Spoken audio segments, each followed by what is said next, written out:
Buenos días, somos el equipo 3, conformado por Lidia Sofía, Diana Itzel, Karen Itzel y por mí, Alejandra Arisbet. Vamos a presentar la actividad fundamental 1, que consiste en la representación de un circuito electrónico analógico, el cual consta de 3 etapas. Yo estaré explicando la primera etapa, que es el diseño de la fuente de poder de dicho circuito. En la fuente de poder, como podemos apreciar, cuenta con un transformador con una relación de 20:1. Por este transformador entra un voltaje eficaz de 120 volts. Para poder obtener el voltaje pico, este voltaje eficaz se multiplica por la raíz de 2 y obtenemos un voltaje pico de 168.7 volts. Posteriormente, para poder obtener el voltaje pico-pico, únicamente se multiplica por 2 y obtenemos dicho voltaje de 337.4 volts.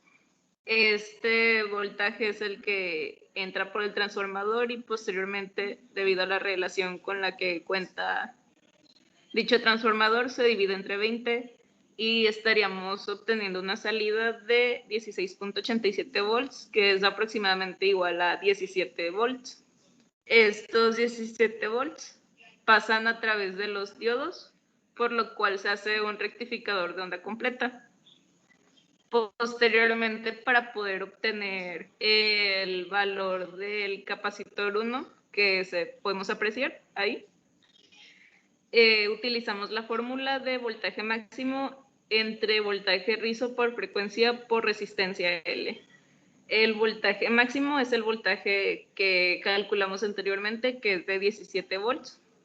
El voltaje rizo en este caso tiene un valor de 1 y fue elegido por conveniencia, ya que cuanto menor sea el valor de este voltaje, la onda es más plana. La frecuencia es de 120 porque es un rectificador de onda completa. Y para calcular la resistencia L, utilizamos la ley de Ohm, que es voltaje L entre corriente L máxima. En este caso, el voltaje L es de 8 volts, fue elegido de igual manera por conveniencia, y la corriente L máxima es de 800 miliamperes. La resistencia L, por lo tanto, nos da un valor de 10 ohms. Y sustituyendo ya estos valores en la fórmula mencionada anteriormente, nos vendría dando un valor de 14.160 microfaradios. Posteriormente tenemos el capacitor 2, que únicamente se coloca para tener la señal más continua y estable. Tiene un valor de 1 microfaradio. Y la resistencia 2, que podemos apreciar ahí también, es un potenciómetro para hacer la corriente variable. En este caso no se usa la resistencia de 10 ohms calculada anteriormente, debido a que para obtenerla únicamente se toma en cuenta los 800 miliamperes como corriente máxima.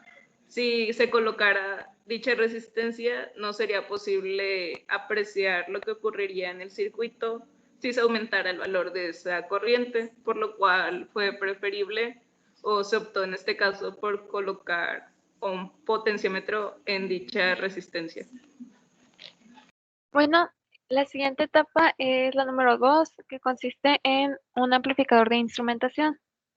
Aquí el amplificador, bueno, el pump que se muestra arriba, su entrada es el voltaje número 1 y el de abajo su entrada es el voltaje número 2. Toda la explicación de cómo se calculó el valor de las resistencias está descrito con mayor detalle en el reporte, pero en términos generales se toma en cuenta que la corriente que pasa por la resistencia R es la misma que pasa por la resistencia RF0. Asimismo, la corriente que pasa por R es la misma que pasa por RF1, y la que pasa por RA0 es la misma que pasa por RB0, y la que pasa por RA1 es la misma que pasa por RB1. Lo que se buscaba era que el voltaje de salida tuviera una ganancia de 10.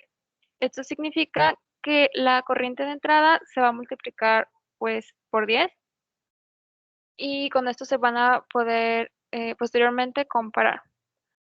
Lo que hicimos aquí fue otorgar valores de resistencias a todos excepto a una.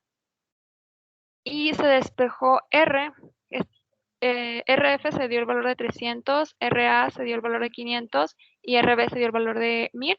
Y simplemente se despejó R de esta fórmula donde RB0 entre RA0 multiplicado por 1 más 2RF0 entre R fuera igual a 10, y se obtuvo que R tenía que tener el valor de 150 para que se cumpliera esa condición. Y eso sería todo por la segunda etapa. Para la etapa 3, básicamente consistía en hacer un comparador, esto para nuestro propósito, nuestro objetivo, que era encender un LED si estaba dentro de los límites, que son 500 mA y 800 mA máximo, y si estaba por debajo o por encima de ellos, el LED no iba a encender. Entonces podemos ver que la relación entre la corriente y el voltaje es de, bueno, son 532 miliamperes, que son 0.532 amperes. Si hacemos la multiplicación por 10, obtenemos nuestro valor de voltaje de 5.326 volts. Es por eso que en nuestros amplificadores operacionales tenemos un voltaje de entrada de 8 volts y de 5 volts respectivamente. Estos son los límites en los que vamos a trabajar, que bueno, son nuestros 500 mA y nuestros 800 mA. Podemos ver que en el caso de que se encuentre dentro de los límites, el transistor va a actuar como un interruptor, y va a ser un circuito cerrado en este caso, por lo que la corriente va a pasar y el LED va a encender. En caso contrario, ya sea que esté por debajo o por encima de los límites, el transistor se va a apagar y, bueno, más bien el transistor actúa como un interruptor, entonces no va a dejar pasar la corriente y el LED se va a apagar, como podemos ver aquí con nuestra voltaje, o bueno, nuestra corriente de 409, que está por debajo del límite, el LED no va a encender.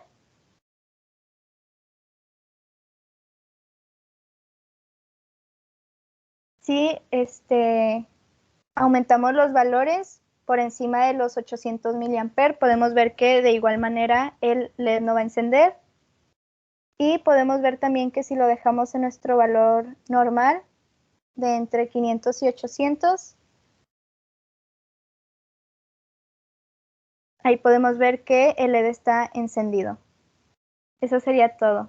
Muchas gracias.